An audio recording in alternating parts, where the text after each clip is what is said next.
नमस्कार, बहुत स्वागत है आपका INS 24/7 में। मैं हूं आपके साथ नदीम अहमद और शाम के 5 बजने वाले हैं। वक्त हो चला है 5 का पंच का, जिसमें देश दुनिया की 5 अहम खबरें आप तक पहुंचाते हैं। आज 5 के पंच की पहली खबर सीज फायर से जुड़ी है। दरअसल अमेरिका और ईरान के बीच एक तरफ शांति वार्ता चल रही है, लेकिन दूसरी तरफ अमेरिकी राष्ट्रपति डोनाल्ड ट्रंप ने सीज फायर को आगे बढ़ा दिया है। बुधवार की सुबह उन्होंने ऐलान किया कि ईरान की ओर से प्रस्ताव पेश किए जाने तक वो सीज फायर को आगे बढ़ा रहे हैं। इसके अलावा आज 5 के पंच की दूसरी खबर पहलगाम आतंकी हमले से लेकर है। आज पहलगाम आतंकी हमले को 1 साल पूरा हो गया है। हमले को लेकर पीएम मोदी ने कहा कि देश आतंक के सामने कभी नहीं झुकेगा। इसके अलावा 5 के पंच की तीसरी खबर राजधानी भोपाल से है। यहां मोहन कैबिनेट के कई अहम फैसलों पर मुहर लगी है। अब भूमि अधिग्रहण पर मुआवजा 4 गुना तक बढ़ाने का प्रावधान किया गया है। और चौथी खबर विधायक प्रीतम लोधी की बयानबाजी को लेकर है। विधायक के पुलिस अधिकारी को लेकर दिए धमकी भरे बयान के बाद पार्टी हाईकमान भी नाराज बताया जा रहा है। वहीं 5 के पंच की आज 5वीं और अंतिम खबर राजधानी रायपुर से होगी। राजधानी में महिला आरक्षण को लेकर कांग्रेसियों ने हाथों में रामचरितमानस और भारतीय संविधान की प्रतियां लेकर प्रदर्शन किया है। तो 5 के पंच की ये 5 तस्वीरें आपके टीवी स्क्रीन पर पहुंचा रहे हैं। यूएस ईरान जंग से जुड़ी ये पहली खबर है, जिसमें फिलहाल सीज फायर को अमेरिकी राष्ट्रपति डोनाल्ड ट्रंप ने आगे बढ़ा दिया है। दरअसल लगातार बातचीत के बावजूद भी अब तक जो है मसौदा तैयार नहीं हुआ है। इसके अलावा पहलगाम आतंकी हमला आज पूरा 1 साल हो गया है। दरअसल ये वो हमला था जिसने पूरे देश को झकझोर कर रख दिया था। इसके अलावा मोहन कैबिनेट के फैसलों की खबर भी विस्तार से आप तक पहुंचाएंगे। और आरक्षण बिल को लेकर के छत्तीसगढ़ में भी जमकर सियासत हो रही है और इस बार कांग्रेस ने प्रदर्शन किया है, वो भी तस्वीरें आप तक पहुंचाएंगे।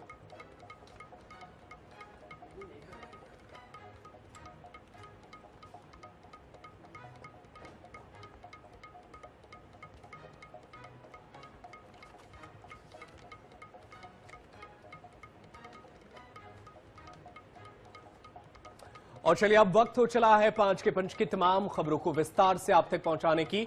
तो 5 के पंच की पहली खबर ईरान और अमेरिका से जुड़ी है। दरअसल दोनों देशों के बीच बातचीत तो चल रही है, लेकिन दूसरी तरफ सीज फायर को आगे बढ़ा दिया गया है। अमेरिकी राष्ट्रपति डोनाल्ड ट्रंप ने इसे आगे बढ़ाया है। उन्होंने बुधवार की सुबह ऐलान किया कि ईरान की ओर से प्रस्ताव पेश किए जाने तक वो सीज फायर को आगे बढ़ा रहे हैं। ट्रंप ने कहा कि यह फैसला पाकिस्तान के सेना प्रमुख आसिम मुनीर और प्रधानमंत्री शहबाज शरीफ के अनुरोध पर लिया गया है। हालांकि उन्होंने हॉर्मुज क्षेत्र में नाकाबंदी जारी रखने के निर्देश भी दिए हैं। इधर ईरान ने सीज फायर बढ़ाने के फैसले पर कड़ी प्रतिक्रिया देते हुए इसे रणनीतिक चाल बताया। बता दें कि दोनों देशों के बीच तनाव बरकरार है और स्थिति अभी भी बेहद नाजुक बनी हुई है। पाकिस्तान की राजधानी इस्लामाबाद में प्रस्तावित शांति वार्ता को लेकर भी अनिश्चितता बनी हुई है। तो हॉर्मुज पर फिलहाल तनातनी अभी भी जारी है। अमेरिका ईरान के बीच मसौदे तैयार नहीं हो पा रहे हैं, सहमति नहीं बन पा रही है और बातचीत लगातार चल रही है। अमेरिकी राष्ट्रपति जो है इस पर कई खबरें भी खुद ही सोशल मीडिया पर शेयर कर चुके हैं और इस बार उन्होंने खुद ही कहा कि अभी बातचीत चल रही है, इसलिए सीज फायर का जो वक्त है उसे बढ़ाया जाता है। दोनों देशों के बीच फिलहाल तनाव वाली स्थिति जारी है, क्योंकि हॉर्मुज स्ट्रेट को लेकर के अमेरिकी राष्ट्रपति ने नाकेबंदी लगा दी है और ईरान के कई जहाजों को वापस उनके बेस पर भेज दिया गया, उनके बंदरगाहों पर वापस भेज दिया गया, जिससे ये तनातनी और ज्यादा बढ़ती हुई नजर आ रही है।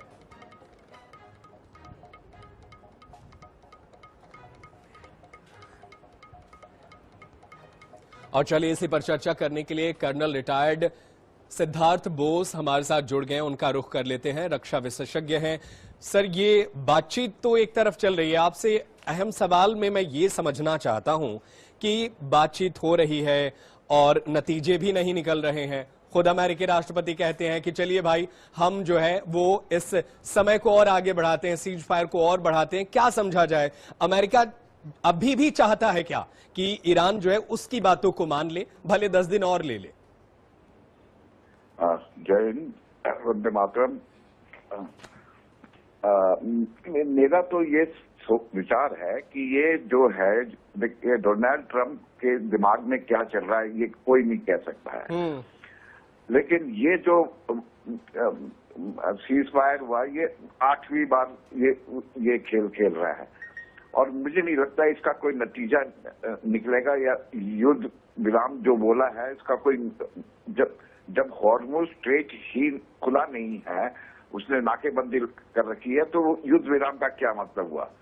दूसरा ये है कि ईरान में अभी उनके नेतृत्व में भी बहुत खींचातानी हो रही है। जो उनके मेजर जनरल अहमद वाजी जी है, वो तो किसी की नहीं सुन रहे, उन्होंने अपने मंत्रियों के नियम को पलट दिया है।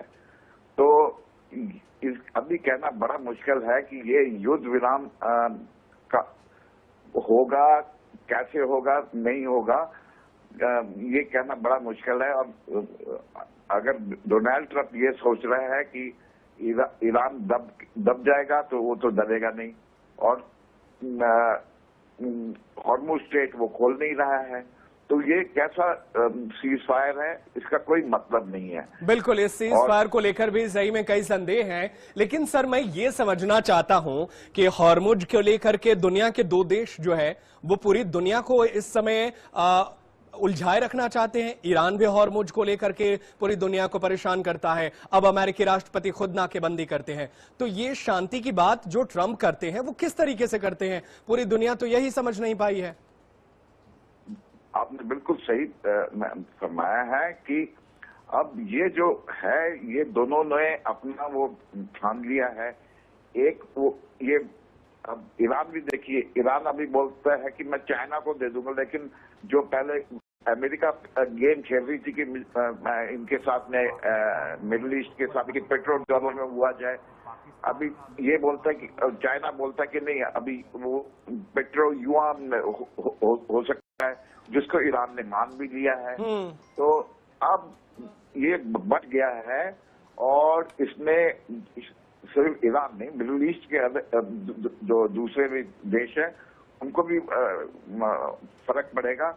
और ये कौन सा मोड़ पे जाएगा, मेरे को अगर कोई सोच रहा है कि ये युद्ध विराम है और शांति आ जाएगी, शांति तो नहीं आएगी। लेकिन सर ये यहाँ पर एक चीज मैं समझना चाहता हूँ, क्या पाकिस्तान को लेकर भी ईरान में कुछ असंतोष है क्या? क्योंकि पाकिस्तान को हमेशा माना जाता है कि वो प्रो अमेरिका है, और जब उसके यहाँ वो बातचीत करने के लिए जाते हैं तो वो भी अमेरिकी भाषा ही बोलता है। तो सवाल ये है कि जो मीडिएटर है उस पर ईरान भरोसा नहीं कर रहा है क्या? बिल्कुल, ईरान तो पाकिस्तान पे कभी भरोसा नहीं कर सकता था, इसलिए तो एक बार तो फेल हो गया है, तो दूसरी बार किसी तरह से भी अभी तो यूएस ने ही बोला है कि हम सीज फायर के लिए एग्री कर रहे हैं। ईरान ने अभी तक उसमें हामी नहीं भरी है एग्जैक्टली, क्योंकि ईरान के तो नेतृत्व में ही आपस में फूट चल रही है। तो अभी पाकिस्तान में तो ईरान का कोई भरोसा है ही नहीं। बिल्कुल, ईरान का भरोसा नहीं है, और ये भरोसा नहीं होना ही इस समझौते को और डिले कर रहा है। और पूरी दुनिया जो है इस समय फंसी हुई नजर आ रही है कि कल को हॉर्मुज बंद हो जाए तो फिर तेल सप्लाई रुकेगी। बड़ी बड़ी अर्थव्यवस्थाएं जो है इस समय चरमराई नजर आ रही हैं। बहुत शुक्रिया और बोस सर हमारे साथ जुड़ने के लिए और इस पर अपनी अहम बातें हमारे दर्शकों के बीच रखने के लिए। तो फिलहाल पूरी दुनिया में ऊहापोह की स्थिति है, लगातार समझौते को लेकर के इंतजार किया जा रहा है, लेकिन अब तक जो है वो समझौता होता हुआ नजर नहीं आ रहा है।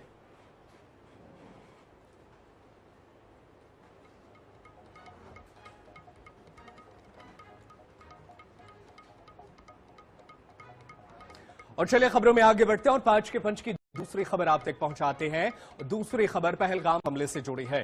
दरअसल ये वो हमला था जो आज ही के दिन ठीक 1 साल पहले हुआ था, जिसने पूरे देश को झकझोर कर रख दिया था, और इस हमले ने पूरे देश को एकता के धागे में भी पिरो कर रख दिया था, क्योंकि इस आतंकी हमले ने हर किसी को परेशान किया था। 22 अप्रैल 2025 को बैसरन घाटी में आतंकियों ने सैलानियों पर अंधाधुंध फायरिंग की थी, जिसमें 26 लोगों की जान चली गई थी। पहलगाम आतंकी हमले की पहली बरसी पर घाटी के सभी टूरिस्ट स्पॉट्स पर सुरक्षा कड़ी कर दी गई थी और क्यूआर कोड आधारित चेकिंग सिस्टम भी लागू किया गया। प्रधानमंत्री मोदी ने इस मौके पर कड़ा संदेश देते हुए कहा कि निर्दोषों की मौत भुलाई नहीं जा सकती और आतंकवाद के खिलाफ भारत का संकल्प अडिग है। उन्होंने कहा कि देश आतंक के सामने कभी नहीं झुकेगा। बता दें कि यह हमला देश को झकझोर देने वाली घटना थी, जिसने कश्मीर की खूबसूरत वादियों को दर्द और भय में बदल दिया था। आज पूरा देश पीड़ित परिवारों को याद कर रहा है। तो 22 अप्रैल 2025 वो दिन था जब बैसरन घाटी में श्रद्धालुओं को आतंकियों ने निशाना बनाया था और नाम पूछ करके गोलियां चलाई थी, जिसमें कई लोगों ने अपनी जान दी थी। 26 लोगों की मौत हुई थी, जिसका आज लोग बरसी मना रहे हैं। एक साल पहले 22 अप्रैल को पहलगाम में आतंकियों ने हमला किया था। जो वहां टूरिस्ट आए थे उनके ऊपर आतंकी हमला किया गया था। 26 से 27 लोगों की मौत हो गई थी। ये जो दर्दनाक हादसा हुआ इसे कोई भी नहीं भुला सकता। हमने आज ये छोटी सी प्रेयर करके भगवान से प्रार्थना की है कि उन सभी लोगों को जो इसमें मारे गए थे उनकी आत्माओं को शांति मिले, उनके घर वालों को इस दुख से बाहर निकलने के लिए हिम्मत मिले। हम सब उनके दुख में शामिल हैं। हमारे स्कूल में टीचर्स और स्टूडेंट्स ने मिलकर जो अटैक हुआ था उसमें विक्टिम्स और उनकी फैमिलीज को हमने श्रद्धांजलि दी है। पहलगाम में जो अटैक हुआ था वो बहुत थरारक था, बहुत डेंजरस था। उसको तो हम अभी मैं तो बोलती हूँ कि मैं मरते दम तक वो नहीं भूल पाऊंगी।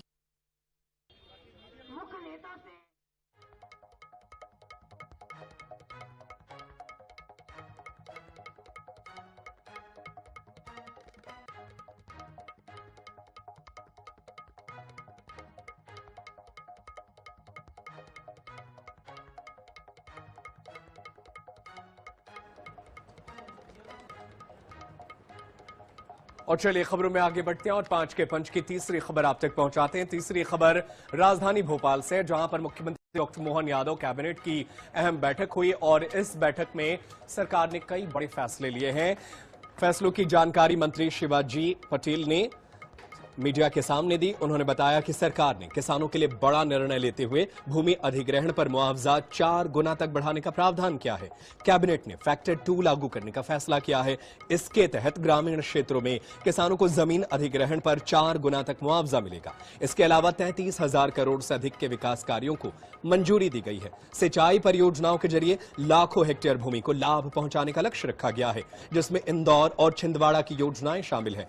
लोक निर्माण विभाग के तहत सड़कों, भवनों और पुलों के निर्माण को भी स्वीकृति दी गई है। इसके अलावा कैबिनेट ने मेडिकल कॉलेज और जिला अस्पतालों में मरीजों के परिजनों के लिए आश्रय गृह बनाने के प्रस्ताव को मंजूरी दी है। यह व्यवस्था निर्माणाधीन मेडिकल कॉलेज में भी लागू होगी। बैठक में यह भी तय हुआ है कि अगले 5 सालों में सभी मेडिकल कॉलेजों में कैथ लैब और ऑर्गन ट्रांसप्लांट जैसी सुविधाएं के साथ विकास पर करीब 2000 करोड़ रुपए खर्च किए जाएंगे। तो मोहन कैबिनेट की अहम बैठक हुई, जिसमें राज्य के हित में कई बड़े फैसले लिए गए हैं।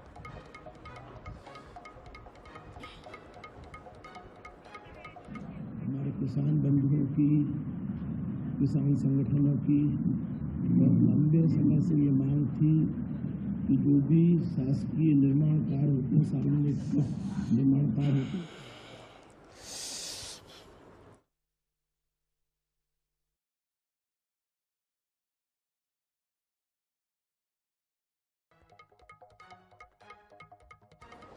तो मोहन कैबिनेट की अहम बैठक बुलाई गई थी और इस बैठक में कई बड़े फैसले लिए गए। और चलिए ज्यादा जानकारी के लिए हम अपने सहयोगी का रुख कर लेते हैं। हमारे साथ ब्यूरो प्रमुख अनुराग मालवीय जुड़े हैं। अनुराग, देखिए सरकार ने बड़ा फैसला लिया है, कई अहम फैसले लिए हैं, जिसमें किसानों को अब 4 गुना मुआवजा देगी सरकार। इसके अलावा और क्या इस बैठक में खास रही? देखिए, निश्चित रूप से कहीं ना कहीं किसानों के लिए तो फैसला हुआ ही है। किसानों की दृष्टि से एक और बड़ा फैसला हुआ है इंदौर को लेकर। इंदौर और छिंदवाड़ा में 2 सिंचाई योजनाएं जो हैं उनकी मंजूरी मिल गई है। इंदौर की सिंचाई योजना की लागत लगभग 157 करोड़ है, तो छिंदवाड़ा की अगर सिंचाई योजना की बात करें तो तकरीबन 128 करोड़ की है। दोनों योजनाओं की मंजूरी से कम 1,90,000 हेक्टेयर जो है वो भूमि और सिंचित भूमि आ जाएगी। बच्चों के लिए, छात्र छात्राओं के लिए अच्छी खबर है। 9वीं और 6वीं की जो छात्र छात्राएं उनके प्रशिक्षण संस्थान के लिए 990 करोड़ रुपए का जो है बजट आवंटन किया गया है। मेडिकल एजुकेशन में हमने पहले ही बताया था कि जो हॉस्टल की सुविधा है कर्मचारियों के लिए, उसके लिए और बाकी के इंफ्रास्ट्रक्चर निर्माण के लिए 5,779 करोड़ जो है वो कहीं ना कहीं आवंटित किए हैं आज कैबिनेट ने। तो अगर हम देखेंगे तो बहुत सारे निर्णय आज मध्य प्रदेश कैबिनेट ने अलग अलग वर्गों के लिए लिए हैं, चाहे वो छात्र हो, मेडिकल सेक्टर हो या फिर किसान हो। जी बिल्कुल, तो कैबिनेट ने बड़े फैसले लिए हैं। बहुत शुक्रिया अनुराग मालवीय, तमाम जानकारी के लिए। आप नजर बनाए रखिएगा, आगे भी आपसे जानकारी हासिल करते रहेंगे।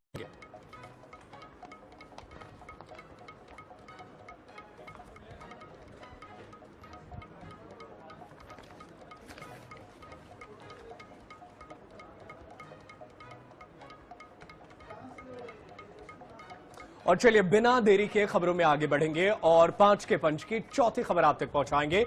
चौथी खबर मध्य प्रदेश से है। दरअसल मध्य प्रदेश के पिछोर से भारतीय जनता पार्टी के विधायक प्रीतम लोधी इन दिनों विवादों में है और जिस तरीके से उनका बयान सामने आया, इसके बाद से अब बीजेपी आलाकमान भी उनसे नाराज नजर आ रहा है। दरअसल बताया ये जा रहा है कि प्रीतम लोधी के बयान के बाद से अब पार्टी के हाईकमान को अवगत करा दिया गया है। विधायक के पुलिस अधिकारी को लेकर दिए गए धमकी भरे बयान के बाद पार्टी हाईकमान भी नाराज बताया जा रहा है। बीजेपी प्रदेश अध्यक्ष हेमंत खंडेलवाल ने घटना की पूरी जानकारी लेकर पार्टी हाईकमान को अवगत कराया है। साथ ही प्रीतम लोधी को इस तरह की बयानबाजी से बचने के निर्देश दिए गए हैं। बता दें कि विवाद की शुरुआत एक सड़क हादसे से हुई थी, जिसमें विधायक के बेटे दिनेश लोधी पर मामला दर्ज हुआ था। इसके बाद पुलिस कार्रवाई और बयानबाजी ने इस पूरे मामले में तूल पकड़ ली। इसके अलावा इस पूरे मामले में आईएएस एसोसिएशन ने भी इस पूरे मामले पर नाराजगी जाहिर की थी और उसके बाद से अब जो है इस पूरे मामले में हाईकमान ने सलाह दी है कि इस तरीके की बयानबाजी से बचें। दरअसल बताया ये जा रहा है कि विधायक के बेटे जो है वो थार गाड़ी से जा रहे थे, उनका एक्सीडेंट हुआ, जिसके बाद ये पूरा विवाद बढ़ता चला गया। और चलिए हमारे साथ ब्यूरो प्रमुख अनुराग मालवीय जुड़ गए हैं, उनका रुख कर लेते हैं। अनुराग, आपसे समझना चाहूंगा, देखिए ये प्रीतम लोधी का बयान जो है एसडीओपी को लेकर उन्होंने जो कुछ कहा वो बेहद हैरान करने वाला था, लेकिन बीजेपी हाईकमान ने भी इसे गंभीर माना है और जिस तरीके से आईएएस यूपीएससी लॉबी जो है उसने भी इस पर नाराजगी जताई थी, तो क्या माना जाए कि आने वाले वक्त में और कड़ी कार्रवाई होगी? निश्चित रूप से देखिए, जिस तरह का ये पूरा घटनाक्रम है और कहीं ना कहीं उस पूरे घटनाक्रम में जो परिस्थितियां बनी, उसके बाद में बीजेपी हाईकमान ने कहीं ना कहीं इस मामले में संज्ञान लिया। प्रदेश अध्यक्ष से इस पूरे मसले में बात हुई। प्रदेश अध्यक्ष को हालांकि क्लैरिफिकेशन के लिए कहीं ना कहीं प्रीतम लोधी तो पेश नहीं हुए थे, पर उनकी तरफ से प्रहलाद पटेल जरूर चर्चा के लिए आए थे और निश्चित रूप से कहीं ना कहीं उसके बाद में भी प्रदेश अध्यक्ष हेमंत खंडेलवाल पूरे मामले को लेकर संतुष्ट नहीं है और यही कारण है कि अभी भी ये माना जा रहा है कि प्रीतम लोधी को खुद को तलब किया जाएगा और उसके बाद इस मामले में एक्शन होगा। हालांकि 2 बड़े घटनाक्रम में आगे राज्यसभा चुनाव है, लोधी समाज का एक कार्यक्रम है, तो थोड़ा सा कहीं ना कहीं भारतीय जनता पार्टी समय भी ले रही है किसी तरह का एक्शन लेने में। जी बहुत शुक्रिया अनुराग मालवीय, तमाम जानकारी के लिए। आप नजर बनाए रखिएगा, आगे भी आपसे जानकारी हासिल करते रहेंगे।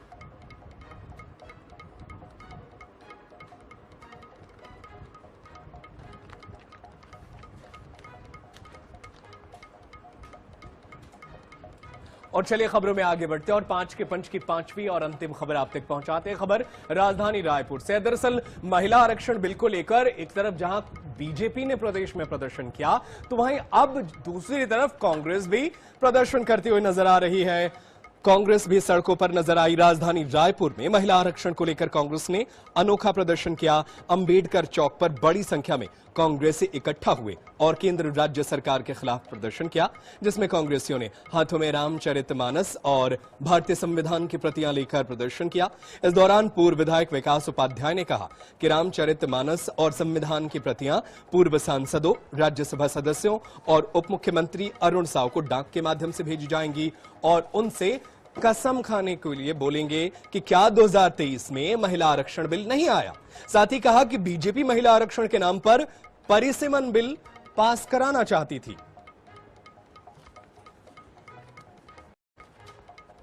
अम्बेडकर जी की स्मृति में हम लोग आए हैं और एक हाथ में पवित्र रामचरितमानस, दूसरे हाथ में पवित्र भारत का संविधान है। 2023 में भारतीय जनता पार्टी की सरकार केंद्र में थी और सर्वसम्मति से महिला आरक्षण बिल पास हुआ था। 9 सांसद लोकसभा के यहाँ से थे, छत्तीसगढ़ से, और एक सांसद राज्यसभा का था। ये दोनों ग्रंथ उनके यहाँ हम भेज रहे हैं, कुरियर कर रहे हैं, क्योंकि वो मिल नहीं रहे हैं। अरुण साहू जी से समय मांगा था, समय नहीं दे रहे हैं। सुनील सोनी यहाँ के सांसद थे उस समय, वो समय नहीं दे रहे हैं। ये पवित्र ग्रंथ उनको कुरियर कर रहे हैं और कसम खाने की बात कर रहे हैं कि कसम खाकर बता दीजिए 2023 में सर्वसम्मति से महिला बिल पास हुआ था कि नहीं। अब इसमें प्रश्नों से बात नहीं हो पाएगी। जो इस तरह की मांग कर रहे हैं वो खुली बहस करें ना। उन्होंने संसद में बहस की क्या कि सिर्फ विरोध किया? बहस के पहले विरोध किया कि बहस किया? 2011 की स्थिति में लागू करना है, ये परिस्थितियां क्यों बनी, कैसे बनी, विधेयक में है और उसमें बहस करने के बजाय उन्होंने विरोध किया। तो अब उनके किसी भी तरह के बातों का कोई औचित्य नहीं है। ये जनता के मुद्दे हैं और जनता तक हम ले जा रहे हैं उसको। तो महिला आरक्षण को लेकर एक और जहां पहले बीजेपी पूरे देश में प्रदर्शन करती नजर आई, छत्तीसगढ़ में भी प्रदर्शन किया, निंदा प्रस्ताव की भी बात हुई, तो दूसरी तरफ अब कांग्रेस भी मैदान में कूद पड़ी है। वो भी बीजेपी के खिलाफ फिलहाल प्रदर्शन करती हुई नजर आ रही है और बार बार वो बातें याद दिलाई जा रही हैं कि क्या 2023 में महिला आरक्षण बिल नहीं आया था। और चलिए, भारतीय जनता पार्टी की तरफ से पक्ष रखने के लिए बीजेपी के प्रवक्ता राजीव चक्रवर्ती जुड़ गए हमारे साथ।